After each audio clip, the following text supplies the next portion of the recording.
10 जून 2019 को फर्रुखाबाद के कोतवाली इंस्पेक्टर संजीव राठौर अपने ऑफिस में बैठे थे। तभी एक अधेड़ उम्र के व्यक्ति ने उनके ऑफिस में प्रवेश किया। दिखने में वह संभ्रांत लग रहा था, लेकिन उसके माथे पर परेशानी की लकीरें थीं। राठौर ने उस व्यक्ति को सामने पड़ी कुर्सी पर बैठने का इशारा किया, फिर पूछा, आप कुछ परेशान दिख रहे हैं, आप अपनी परेशानी बताएं ताकि हम आपकी मदद कर सकें। सर, मेरा नाम रमेश चंद्र दिवाकर है। मैं एटा जिले के अलीगंज थाना अंतर्गत जकरई गांव का रहने वाला हूं। मेरा छोटा भाई दिनेश कुमार दिवाकर पत्नी व बच्चों के साथ आपके ही क्षेत्र के गांव झगुआ नगला में रहता है। दिनेश सीआरपीएफ की 75वीं बटालियन में है और श्रीनगर में तैनात है। दिनेश 15 दिन की छुट्टी लेकर 6 जून को आया था, लेकिन वह घर नहीं पहुंचा। उसने मुझे रात 10:30 बजे मोबाइल पर फोन करके जानकारी दी थी कि वह घर के नजदीक पहुंच गया है, लेकिन 8 जून को उसकी पत्नी रमा ने मेरी मां को जानकारी दी कि दिनेश घर आया ही नहीं है, उसका फोन भी नहीं लग रहा है। श्रीनगर कंट्रोल रूम को भी रमा ने दिनेश का फोन बंद होने की जानकारी दी है। भाई के लापता होने से मैं परेशान हूं और इसी सिलसिले में आपके पास आया हूं। इस मामले में आप मेरी मदद कीजिए। कोतवाल संजीव राठौर ने रमेश चंद्र दिवाकर की बात गौर से सुनी, फिर बोले, झगुआ नगला गांव पांचाल घाट पुलिस चौकी के अंतर्गत आता है। 8 जून को इस गांव के बाहर एक युवक की अधजली लाश बरामद हुई थी। अज्ञात में पंचनामा भरकर लाश को पोस्टमार्टम हाउस भेज दिया गया था। लाश की कुछ फोटो हैं, आप उन्हें देख लो। संजीव राठौर ने लाश के फोटो मंगवाए, फिर रमेश चंद्र को देखने के लिए थमा दिए। रमेश चंद्र दिवाकर ने सभी फोटो गौर से देखे और फफक पड़े। सर, ये फोटो मेरे भाई दिनेश दिवाकर की लाश के हैं। इसके बाद रमेश चंद्र ने मोबाइल फोन से घर वालों को सूचना दी तो घर में हाहाकार मच गया। थाना प्रभारी संजीव राठौर ने रमेश चंद्र को धैर्य बंधाया, फिर मृतक के संबंध में जानकारियां जुटाईं। इसके बाद उन्होंने पूछा, रमेश जी, आपको किसी पर शक है? हाँ, है, रमेश चंद्र गंभीर होकर बोले। संजीव राठौर ने अचकचाकर पूछा, किस पर? भाई दिनेश की पत्नी रमा और उसके आशिक अनमोल उर्फ अमन पर। हत्या की जानकारी रमा के भाई राहुल को भी होगी, लेकिन वह बहन के गुनाह को छिपाना चाहता है। रमेश चंद्र दिवाकर की बात सुनकर संजीव राठौर चौंके। उन्होंने इस घटना की सूचना एसएसपी संतोष कुमार मिश्रा को दे दी। उन्होंने मामले को गंभीरता से लेते हुए दिनेश की हत्या का पर्दाफाश करने के लिए एडिशनल एएसपी त्रिभुवन सिंह के निर्देशन में एक स्पेशल टीम बना दी। टीम में तेज तर्रार सब इंस्पेक्टर, कांस्टेबल तथा महिला सिपाहियों को शामिल किया गया। पुलिस टीम ने सबसे पहले मृतक दिनेश के बड़े भाई रमेश चंद्र दिवाकर से पूछताछ की तथा उनका बयान दर्ज किया। पूछताछ में रमेश चंद्र ने बताया कि दिनेश 6 जून की रात घर आया था, लेकिन रमा यह कहकर गुमराह कर रही है कि वह घर नहीं आया। रमा के घर से 200 मीटर दूर अधजली लाश खेत में पाई गई थी, लेकिन वह लाश की शिनाख्त के लिए नहीं गई। एक रोज बाद रमा ने अपने आप को बचाने के लिए सास को पति के लापता होने की जानकारी दी। सबसे अहम बात यह कि जब वह झगुआ नगला स्थित रमा के घर गया तो उसने अपने बच्चों से बात नहीं करने दी। घर में ताला बंद कर वह भाई राहुल के साथ ससुराल यानी हमारे यहां आ गई। रमा मायके न जाकर ससुराल इसलिए आई ताकि ससुराल वाले उस पर शक न करें। गुमराह करने के लिए ही उसने श्रीनगर कंट्रोल रूम को फोन किया था। रमेश चंद्र ने जो अहम जानकारी दी थी उससे पुलिस टीम ने एएसपी त्रिभुवन सिंह को अवगत कराया तथा हत्या का पर्दाफाश करने के लिए रमा तथा उसके सहयोगियों की गिरफ्तारी के लिए अनुमति मांगी। त्रिभुवन सिंह ने तत्काल पुलिस टीम को अनुमति दे दी। अनुमति मिलने पर पुलिस टीम ने रमा की ससुराल जकरई एटा में छापा मारा। रमा घर पर ही थी। पुलिस को देखकर वह रोने धोने का नाटक करने लगी, लेकिन पुलिस टीम ने उसकी एक नहीं सुनी और उसे गिरफ्तार कर फर्रुखाबाद कोतवाली ले आई। रमा का मायका फर्रुखाबाद के चीनी ग्राम में था।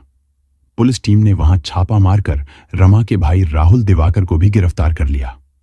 रमा का प्रेमी अनमोल उर्फ अमन फर्रुखाबाद जिले के थाना मेरापुर के गांव गुटना का रहने वाला था।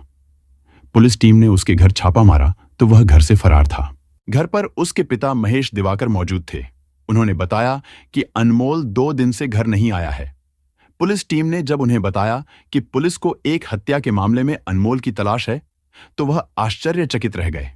जब पुलिस टीम लौटने लगी तब अनमोल के पड़ोसियों ने बताया कि अनमोल का एक जिगरी दोस्त है राम गोपाल, जो परचून की दुकान चलाता है। अनमोल जब भी फुर्सत में होता है तब राम गोपाल की दुकान पर पहुंच जाता है। दोनों घंटों बतियाते और अपने दिल की बात एक दूसरे को बताते हैं। राम गोपाल को पता होगा कि अनमोल कहां है। यह जानकारी मिलते ही पुलिस टीम ने राम गोपाल को उसकी परचून की दुकान से हिरासत में ले लिया और थाना कोतवाली लाकर जब उससे अनमोल के संबंध में पूछताछ की गई तो वह उसकी जानकारी से मुकर गया। इस पर पुलिस ने उससे सख्ती से पूछताछ की। तब उसने बताया कि अनमोल का एक दोस्त कमलकांत शर्मा है, जो उसी के गांव गुटना का रहने वाला है। कमलकांत उत्तर प्रदेश पुलिस में सिपाही है और इन दिनों कानपुर देहात जिले के महाराजपुर थाने में तैनात है। अनमोल संभवतः कमलकांत के ही संरक्षण में होगा। राम गोपाल से अनमोल के संबंध में अहम जानकारी मिली तो पुलिस टीम ने महाराजपुर थाने से संपर्क करके सिपाही कमलकांत शर्मा से मोबाइल पर बात की। कमलकांत ने पुलिस टीम के प्रभारी संजीव राठौर को बताया कि अनमोल उसके पास है और वह पुलिस के समक्ष आत्मसमर्पण करना चाहता है। यह सुनते ही पुलिस टीम की बाँछें खिल गईं। इसके बाद पुलिस टीम सिपाही कमलकांत के आवास पर पहुंची और अनमोल को फर्रुखाबाद कोतवाली ले आई। अनमोल को गिरफ्तार करने के बाद पुलिस टीम ने उसके दोस्त राम गोपाल को थाने से रिहा कर दिया। पुलिस टीम ने थाना कोतवाली पर अनमोल उर्फ अमन से दिनेश कुमार दिवाकर की हत्या के संबंध में पूछताछ शुरू की तो उसने सहज ही हत्या का जुर्म स्वीकार कर लिया। उसने बताया कि वह दिनेश की पत्नी रमा से प्यार करता है। दोनों के बीच नाजायज संबंध बन गए थे। दिनेश नाजायज संबंधों का विरोध करता था, इसलिए हम दोनों ने मिलकर उसकी हत्या कर दी और शव को खेत में फेंक कर जला दिया। अनमोल ने यह भी बताया कि उसे दिनेश की हत्या का कोई अफसोस नहीं है, बल्कि खुशी है कि उसकी जान बच गई, क्योंकि दिनेश उसे व उसकी प्रेमिका को ही मारने आया था। इसी वजह से वह घर में बिना किसी को बताए छुट्टी लेकर घर आ गया था। पूछताछ के बाद अनमोल ने हत्या में प्रयुक्त राइफल भी बरामद करा दी, जो उसने छिपा दी थी। रमा का सामना जब अनमोल से हुआ तो उसने गर्दन झुका ली और पति की हत्या का जुर्म कबूल कर लिया। रमा ने बताया कि पति दिनेश को उस पर शक हो गया था, इसीलिए उसने प्रेमी के साथ मिलकर उसे मौत की नींद सुला दिया। हत्या में उसके भाई राहुल का हाथ नहीं है, लेकिन उसे हम दोनों द्वारा हत्या किए जाने की जानकारी हो गई थी। पूछताछ के बाद रमा ने घर में खड़ी लाल रंग की वह स्कूटी बरामद करा दी, जिस पर रखकर उसके प्रेमी अनमोल ने लाश खेत में फेंकी थी। राहुल ने पूछताछ में साफ इनकार कर दिया कि उसे हत्या की जानकारी थी, लेकिन पुलिस ने उसकी इस बात को खारिज कर दिया। पुलिस टीम ने दिनेश कुमार की हत्या का पर्दाफाश करने तथा अभियुक्तों को पकड़ने की जानकारी एसएसपी संतोष कुमार मिश्रा तथा एएसपी त्रिभुवन सिंह को दी। इसके बाद उन्होंने पुलिस सभागार में प्रेस वार्ता की और अभियुक्तों को मीडिया के सामने पेश कर घटना का खुलासा कर दिया। चूंकि अभियुक्तों ने हत्या का जुर्म कबूल कर लिया था, इसलिए कोतवाली प्रभारी संजीव राठौर ने मृतक के बड़े भाई रमेश चंद्र दिवाकर को वादी बनाकर भादम्वी की धारा 302 के तहत रमा, अनमोल तथा राहुल के विरुद्ध रिपोर्ट दर्ज कर ली और तीनों को गिरफ्तार कर लिया। पुलिस जांच में एक अध्यापिका की पापलीला की सनसनीखेज कहानी सामने आई। उत्तर प्रदेश का फर्रुखाबाद शहर आलू और बीड़ी उत्पादन के लिए दूर दूर तक मशहूर है। यहाँ पर आलू खुदाई और बीड़ी बनाने वाले मजदूर ठेके पर काम करते हैं। आलू खुदाई का काम तो मात्र 3 महीने ही चलता है, लेकिन बीड़ी बनाने का काम पूरे साल चलता है। यहाँ का बीड़ी उत्पादन का कारोबार कई राज्यों में फैला है। बीड़ी व्यापार के लिए दूर दूर से व्यापारी आते हैं। इसे मजदूरों का शहर भी कहा जाता है। इसी फर्रुखाबाद जिले का एक गांव है चीनी ग्राम।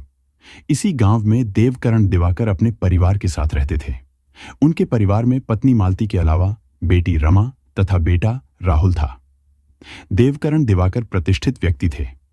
उनकी आर्थिक स्थिति मजबूत थी। घर में सभी भौतिक सुख सुविधाएं थीं। उनकी बेटी रमा खूबसूरत थी। जवानी की राह पर कदम रखते ही उसकी सुंदरता में और निखार आ गया। उसे चाहने वाले अनेक थे, लेकिन वह किसी को भाव नहीं देती थी। रमा जितनी खूबसूरत थी, उतनी ही पढ़ने लिखने में भी तेज थी। उसने हाई स्कूल ऑफ इंटरमीडिएट की परीक्षाएं प्रथम श्रेणी में पास कर छत्रपति शाहूजी महाराज विश्वविद्यालय कानपुर से बीए और बीएड किया था। उसी दरमियान उत्तर प्रदेश सरकार ने प्राथमिक शिक्षकों की भर्ती का विज्ञापन जारी किया। रमा ने भी आवेदन किया, लेकिन किसी कारणवश परीक्षा रद्द हो गई, जिससे रमा की शिक्षक बनने की तमन्ना अधूरी रह गई। देवकरण को जवान बेटी के ब्याह की चिंता सताने लगी थी, इसीलिए वह उसके लिए उपयुक्त लड़का तलाशने लगे। बेटी की इच्छानुसार वह किसी शिक्षक वर की तलाश में थे, लेकिन कोई शिक्षक वर मिल नहीं रहा था। उन्हीं दिनों एक रिश्तेदार के माध्यम से उन्हें दिनेश कुमार दिवाकर के बारे में पता चला। दिनेश कुमार के पिता राजेश दिवाकर एटा जिले के जकरई गांव में रहते थे। उनके दो बेटे रमेश चंद्र दिवाकर व दिनेश कुमार दिवाकर थे। राजेश एक संपन्न किसान थे। वह बड़े बेटे रमेश चंद्र का विवाह कर चुके थे, जबकि छोटा दिनेश कुमार अभी कुंवारा था। दिनेश सीआरपीएफ की 75वीं बटालियन में श्रीनगर में तैनात था। राजेश ने दिनेश को देखा तो उन्होंने उसे अपनी बेटी रमा के लिए पसंद कर लिया। दोनों तरफ से बातचीत हो जाने के बाद जनवरी 2006 में सामाजिक रीति रिवाज से दिनेश और रमा का विवाह धूमधाम से हो गया। पढ़ी लिखी व सुंदर बहू पाकर दिनेश के घर वाले फूले नहीं समा रहे थे। ससुराल में रमा को सभी का भरपूर प्यार मिला। घर में उसे किसी चीज की कमी नहीं थी। इस तरह से रमा का सुखमय जीवन व्यतीत होने लगा। शादी के बाद भी शिक्षक बनने की तमन्ना रमा के दिल में थी। इस बारे में उसने पति दिनेश और सास ससुर से बात की तो उन्हें भी कोई ऐतराज नहीं था। जब शिक्षक की भर्ती निकली तो रमा ने भी आवेदन कर दिया। उसने पति दिनेश से अनुरोध किया कि वह किसी भी तरह से उसे नौकरी दिलवाने की कोशिश करें। दिनेश ने पत्नी की बात मानकर जी जान से कोशिश की तो रमा का चयन हो गया। उसे फर्रुखाबाद के राज्यपुरा थानांतर्गत चाचूपुर गांव के प्राथमिक विद्यालय में सहायक शिक्षिका के पद पर नौकरी मिल गई। नौकरी लग जाने के बाद रमा का ससुराल में रहना नामुमकिन सा हो गया। दरअसल उसकी ससुराल एटा जिले में थी और नौकरी फर्रुखाबाद जिले में लगी थी, जो उसके घर के नजदीक थी। इसलिए रमा मायके में रहकर अपनी ड्यूटी करती रही। मायके से आने जाने का साधन भी था और उसके रहने तथा खाने पीने की उचित व्यवस्था भी थी, सो उसे कोई परेशानी नहीं थी। इसके बावजूद दिनेश ने घूंस देकर रमा का तबादला एटा कराने का प्रयास किया, लेकिन उसे सफलता नहीं मिली। रमा का मायके में रहना न तो उसके पति दिनेश को पसंद था और न ही सास ससुर को, लेकिन रमा की सरकारी नौकरी थी, इसलिए वे ज्यादा ऐतराज भी नहीं कर सकते थे। लेकिन कुछ दिनों बाद दिनेश ने मायके में रहने पर ऐतराज जताया तो रमा ने फर्रुखाबाद या उसके आसपास जमीन या प्लॉट खरीदकर मकान बनाने की सलाह पति को दी। रमा की सलाह मानकर दिनेश ने कोशिश शुरू की तो उसने फर्रुखाबाद शहर से सटे झगुआ नगला गांव में एक प्लॉट खरीद लिया और वहां 3 कमरे बनवा दिए। पूजा पाठ कराने के बाद रमा इसी मकान में रहने लगी। स्कूल आने जाने में पत्नी को परेशानी न हो, इसके लिए दिनेश ने एक स्कूटी जिसका नंबर UP 78A2522 भी खरीदकर उसे दे दी। रमा अब तक एक बेटी और एक बेटे की मां बन चुकी थी। बच्चों की देखरेख व घरेलू काम के लिए उसने एक महिला को अपने यहां नौकरी पर रख लिया था। इसके अलावा रमा का भाई राहुल भी वहां आता जाता रहता था, ताकि बहन के मन में असुरक्षा की भावना पैदा न हो।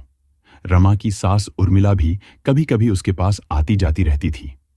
रमा 2 बच्चों की मां जरूर बन गई थी, लेकिन उसका शारीरिक आकर्षण कम नहीं हुआ था। वह बन संवर कर और महंगा काला चश्मा लगाकर स्कूटी पर घर से निकलती तो लोग उसे मुड़ मुड़ कर देखते थे।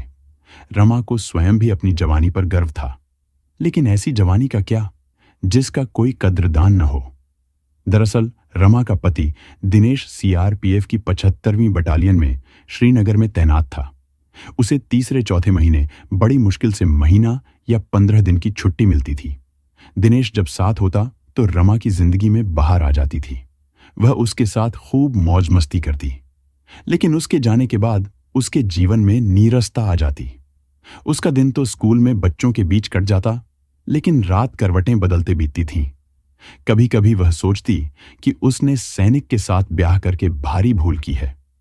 उसे तो ऐसा मर्द चुनना चाहिए था जो उसकी तमन्नाओं को पूरा करता। रमा के मन में पति के प्रति हीन भावना पैदा हुई तो उसका मन भटकने लगा। अब वह जिस्मानी सुख के लिए किसी युवक की तलाश में जुट गई। उन्हीं दिनों एक रोज रमा की मुलाकात अनमोल उर्फ अमन से हुई। अनमोल फर्रुखाबाद जिले के थाना मेरापुर के गांव गुटना का रहने वाला था। उसके पिता महेश चंद्र दिवाकर सेना में थे, किंतु अब रिटायर हो चुके थे। उनके परिवार में पत्नी राजवती के अलावा बेटा अनमोल तथा एक बेटी थी। महेश चंद्र भी संपन्न किसान थे। उनके पास 20 बीघा उपजाऊ जमीन थी। कृषि उपज के साथ उन्हें पेंशन भी अच्छी खासी मिलती थी। उनके दोनों बच्चे पढ़ने लिखने में तेज थे। बेटी बीए करने के बाद बीएड कर रही थी, जबकि अनमोल का चयन बीटीसी में हो गया था। वह एटा से 2 वर्षीय बीटीसी की ट्रेनिंग कर रहा था। रमा की बुआ प्रीति की शादी अनमोल के ताऊ सुरेश चंद्र दिवाकर के बेटे मुकेश के साथ हुई थी, इसलिए अनमोल रमा का खास रिश्तेदार भी था। अनमोल शरीर से हृष्ट-पुष्ट व सुदर्शन युवक था। वह रहता भी ठाट बाट से था। रमा उसे अच्छी तरह जानती थी और उस रोज अनमोल रमा के घर अचानक पहुंचा तो उसे देखकर रमा आश्चर्यचकित रह गई। दोनों एक दूसरे को कुछ देर तक अपलक देखते रहे। रमा की खूबसूरती ने अनमोल के दिल में हलचल मचा दी। कुछ पलों के बाद रमा के होंठ फड़के, मेरी याद कैसे आ गई अमन? तुमने तो मुझे भुला ही दिया। अनमोल बोला, ऐसी बात नहीं है, तुम्हारी याद तो मुझे हमेशा सताती रहती है। आज फर्रुखाबाद शहर में कुछ काम था, तुम्हारी याद आई तो अपने कदम रोक नहीं पाया और चला आया। तुमसे मिलकर दिल को बड़ा सुकून मिला। अब मैं चलता हूं, मौका मिला तो फिर आऊंगा। अरे वाह, ऐसे कैसे चले जाओगे? आज इतने दिनों बाद तो आए हो, कम से कम 1 कप चाय तो पीते जाओ, रमा ने मुस्कुराते हुए कहा। अनमोल भी यही चाहता था। कुछ देर में ही रमा 2 कप चाय बनाकर ले आई। चाय पीने के दौरान अनमोल की नजरें रमा की देह पर ही टिकी रहीं। इस दौरान जब दोनों की नजरें टकराती, अनमोल मुस्कुरा देता। उसकी मुस्कुराहट से रमा के दिल में हलचल मच जाती। वह सोचती, काश ऐसे पुरुष का साथ मिल जाए तो उसके जीवन में बाहर आ जाए। अनमोल रमा से मिलकर अपने घर लौटा तो रमा का खूबसूरत चेहरा उसके दिलो दिमाग में ही घूमता रहा। दूसरी ओर रमा का भी यही हाल था। वह अनमोल की आंखों की भाषा पढ़ चुकी थी। अनमोल जानता था कि रमा का पति फौज में है। वह महीना 15 दिन की छुट्टी पर आता है और फिर चला जाता है, इसलिए रमा देह सुख की अभिलाषी है। अगर उसकी तरफ कदम बढ़ाया जाए तो सफलता मिल सकती है। अनमोल अब अक्सर रमा के घर आने लगा। वह उसके बच्चों के लिए कुछ न कुछ जरूर लाता। रमा के बच्चे भी उससे हिलमिल गए और उसे अंकल कहकर बुलाने लगे। रमा और अनमोल दोनों के दिल एक दूसरे के लिए धड़क रहे थे, लेकिन अपनी बात जुबान पर लाने की हिम्मत नहीं जुटा पा रहे थे। एक दिन अनमोल सुबह 10 बजे रमा के घर पहुंच गया। रमा उस समय घर पर अकेली ही थी। उसके बच्चे स्कूल गए थे और वह बन संवर कर बाजार जाने की तैयारी कर रही थी। अनमोल को देखकर वह मुस्कुराकर बोली, अरे अमन, तुम इस वक्त? बच्चे तो स्कूल गए हैं। अनमोल रमा के चेहरे पर नजरें गड़ाकर बोला, रमा, आज मैं बच्चों से नहीं तुमसे मिलने आया हूं। अच्छा। रमा खिलखिलाकर हंसी। इरादा तो नेक है तभी तो अकेले में मिलने चला आया। रमा, मैं तुमसे बहुत प्यार करने लगा हूं। अनमोल ने सीधे ही मन की बात कह दी। अनमोल, तुमने यह बात कह तो दी, लेकिन जानते हो प्यार की राह में कितने कांटे हैं? रमा ने गंभीरता से कहा। मैं शादीशुदा और 2 बच्चों की मां हूं। जानता हूं, फिर भी जब तुम चाहोगी मैं सारी बाधाओं को तोड़ दूंगा, अनमोल ने रमा के करीब जाकर कहा। इसके बाद अनमोल के गले में बाहें डालकर रमा ने कहा, अमन, मैं भी तुम्हें बहुत चाहती हूं, लेकिन शर्म की वजह से दिल की बात नहीं कह पा रही थी। अनमोल ने रमा को पकड़कर सीने से लगा लिया। फिर तो मर्यादा भंग होते देर नहीं लगी। जिस्मानी रिश्ते की नींव पड़ गई तो वासना का महल खड़ा होने लगा। अनमोल को जब भी मौका मिलता वह रमा के घर आ जाता और इच्छा पूरी करके चला जाता। धीरे धीरे समय बीतता गया तो अमन ने भी अपना दायरा बढ़ा दिया। अब वह कई कई दिनों तक रमा के घर रुककर मौज मस्ती करता। रमा रात को अपने बच्चों को डांट पट कर दूसरे कमरे में सुला देती और खुद प्रेमी अनमोल के साथ रात भर जिस्मानी सुख का आनंद उठाती। कहावत है कि औरत जब फिसलती है तो वह सारी मर्यादाओं को ताक पर रख देती है। रमा फिसली तो उसने भी सारी मर्यादाओं पर पलीता लगा दिया। अनमोल के इश्क में अंधी रमा यह भूल गई कि वह 2 बच्चों की मां है। उसके परिवार की मान मर्यादा है और उसका पति देश की सुरक्षा में अपनी जान हथेली पर रखे हुए है। अनमोल के आने का सिलसिला बढ़ता गया तो पास पड़ोस के लोगों की नजरों में दोनों खटकने लगे। कुछ महीने बाद दिनेश छुट्टी पर आया तो लोगों ने रमा और अनमोल के बारे में उसे बताया। पड़ोसियों की बात सुनकर दिनेश का माथा ठनका। उसने अपनी बेटी व बेटे से पूछा तो दोनों ने बताया कि अमन अंकल घर आते हैं और रात को घर में रुकते हैं। मासूमों ने यह बात भी बताई कि मम्मी उन दोनों को अपने कमरे में नहीं लिटाती, वह उन्हें डांट कर दूसरे कमरे में बंद कर देती हैं। खुद अमन अंकल के साथ सोती हैं। दिनेश पत्नी रमा पर बहुत अधिक भरोसा करता था, लेकिन आज उसका भरोसा टूट गया था। उसने गुस्से में पूछा, रमा, हमारी गैर मौजूदगी में अनमोल यहाँ क्यों आता है? वह रात में क्यों रुकता है? तुम दोनों के बीच क्या खिचड़ी पकती है? वैसे मुझे उड़ती खबर मिली है कि तुम्हारे और अनमोल के बीच नाजायज संबंध हैं। रमा न डरी न लजाई, बेबाक आवाज में बोली, जिनके पति प्रदेश में होते हैं उनकी पत्नियों पर ऐसे ही इल्जाम लगाए जाते हैं। इसमें नया कुछ नहीं है। पड़ोसियों ने कान भरे और तुमने सच मान लिया। तुम्हें अपनी पत्नी पर भरोसा करना चाहिए। लेकिन दिनेश ने रमा की एक न सुनी। उसने उसे जमकर पीटा और सख्त हिदायत दी कि अनमोल घर आया तो उसकी खैर नहीं।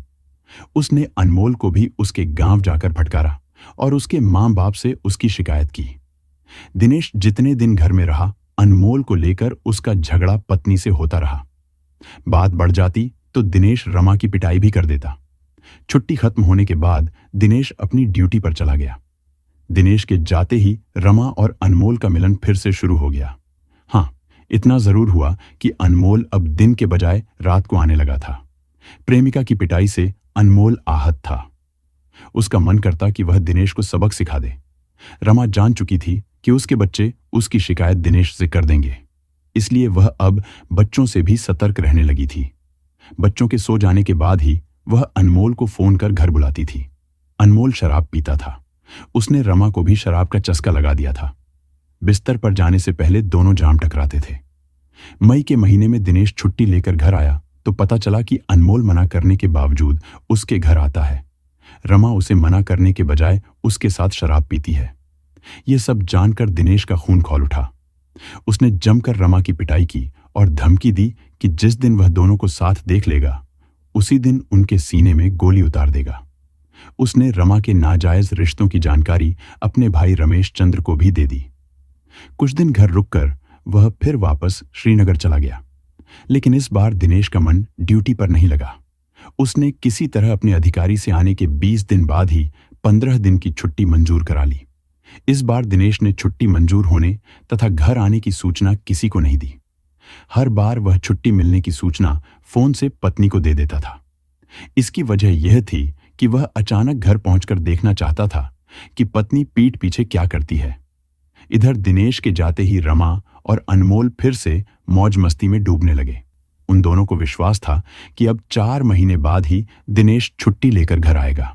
लेकिन दिनेश 6 जून 2019 की रात 11 बजे ही अपने घर झगुआ नगला आ गया।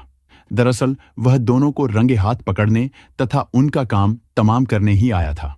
उस रात रमा का प्रेमी अनमोल घर पर ही था और रमा के साथ बिस्तर पर था। दिनेश ने दरवाजा पीटा तो रमा घबरा गई। दोनों ने जल्दी जल्दी अपने कपड़े दुरुस्त किए और रमा ने अनमोल को दूसरे कमरे की टांड पर छिपा दिया। फिर उसने जाकर दरवाजा खोला तो सामने उसका पति दिनेश खड़ा था। उसकी आंखों में क्रोध की ज्वाला भड़क रही थी। दिनेश ने देर से दरवाजा खोलने की बात रमा से पूछा तो रमा ने गहरी नींद में होने का बहाना बनाया। इस पर दिनेश को शक हुआ तो उसने रमा का हाथ मरोड़ दिया और पिटाई कर दी। दिनेश को शक था कि अनमोल घर के अंदर ही कहीं है। अपने शक की पुष्टि के लिए उसने सभी कमरों की तलाशी ली, लेकिन उसे अनमोल कहीं दिखाई नहीं दिया। अनमोल के न मिलने से दिनेश का गुस्सा कुछ कम हो गया। उसने कहा कि तुम दोनों को आज मैं एक साथ पकड़ लेता तो दोनों ही जिंदा न रहते। इसके बाद रमा ने अपने लटके झटके दिखाकर दिनेश का बाकी बचा गुस्सा शांत किया। फिर रमा ने पति को बिस्तर पर संतुष्ट किया। देह सुख प्राप्त करने के बाद दिनेश गहरी नींद में सो गया। पति के सो जाने के बाद रमा ने अनमोल को टांड से नीचे उतारा। दोनों ने आंखों ही आंखों में इशारा किया। फिर दोनों गहरी नींद में सो रहे दिनेश के पास पहुंचे। दिनेश की राइफल कमरे में ही रखी थी। अनमोल ने लपक कर राइफल उठाई और दिनेश के सीने में 2 गोलियां दाग दी। दिनेश खून से लथपथ होकर तड़पने लगा। इसी समय उसकी छाती पर सवार होकर रमा ने तार से उसका गला घोंट दिया। हत्या करने के बाद दिनेश के शव को उन दोनों ने कमरे में छिपा दिया और बाहर से ताला बंद कर दिया। सवेरा होने से पहले उन्होंने कमरे से खून आदि साफ कर दिया था। 7 जून को दिनेश का शव कमरे में ही बंद रहा। बच्चों ने कमरा खोलने की जिद की तो रमा ने उन्हें बुरी तरह पीट दिया। फिर रात होने पर अनमोल ने दिनेश के शव को बोरी में भरा और स्कूटी पर रखकर गांव के बाहर खेत में फेंक दिया। लाश पहचानी न जाए इसके लिए उसने पेट्रोल डालकर शव को जला दिया। खून सनी चादर भी उसने जला दी तथा दिनेश का बैग जिसमें उसके कपड़े वगैरह थे बस स्टॉप जाकर दिल्ली जाने वाली रोडवेज की एक बस में रख दिया तथा मोबाइल तोड़कर फेंक दिया। ये सब करने के बाद अनमोल फरार हो गया। 8 जून को झगुआ नगला गांव के लोगों ने खेत में जली लाश देखी तो सूचना फर्रुखाबाद कोतवाली पुलिस को दी। शव की पहचान न होने से पुलिस ने शव अज्ञात में पोस्टमार्टम के लिए भेज दिया। इधर 8 जून को ही रमा ने सास उर्मिला को फोन कर जानकारी दी कि दिनेश छुट्टी लेकर घर आया, लेकिन घर नहीं पहुंचा। तब 10 जून को रमेश चंद्र भाई का पता लगाने फर्रुखाबाद आया और कोतवाली में अज्ञात शव की फोटो देखकर दिनेश की पहचान की। इसके बाद शक के आधार पर उन्होंने रमा, उसके भाई राहुल तथा प्रेमी अनमोल के खिलाफ रिपोर्ट दर्ज करा दी। कोतवाली पुलिस ने तीनों को पकड़कर पूछताछ की तो हत्या का पर्दाफाश हुआ। 13 जून 2019 को फर्रुखाबाद कोतवाली पुलिस ने अभियुक्त अनमोल, राहुल और रमा को फर्रुखाबाद की कोर्ट में रिमांड मजिस्ट्रेट की अदालत में पेश किया, जहां से उन्हें जिला कारागार भेज दिया गया। रमा की बेटी तथा बेटा अपने दादा दादी के पास सुरक्षित है। अनमोल ने दिनेश को राइफल से 2 गोलियां मारी थीं। रात के सन्नाटे में गोलियों की आवाज पड़ोसियों ने जरूर सुनी होगी, लेकिन पुलिस इस बात का पता नहीं लगा पाई कि पड़ोसियों ने गोली की आवाज सुनने वाली बात जानबूझकर छिपाए रखी या इसकी कोई दूसरी वजह थी। दोस्तों, इस कहानी को सुनाने का हमारा उद्देश्य किसी की भावनाओं को आहत करना, किसी को ठेस पहुंचाना या परेशान करना बिल्कुल नहीं था। हमारा उद्देश्य केवल आपको जागरूक करना, सचेत करना और सतर्क रहने के लिए प्रेरित करना है। दोस्तों, इस पूरी घटना के बारे में आपकी क्या राय है? कमेंट बॉक्स में जरूर बताएं और अगर हमारी मेहनत पसंद आई हो तो इस वीडियो को लाइक करते हुए शेयर भी करें। अगर आपने अब तक चैनल को सब्सक्राइब नहीं किया है तो हमारे चैनल को सब्सक्राइब कर लीजिए।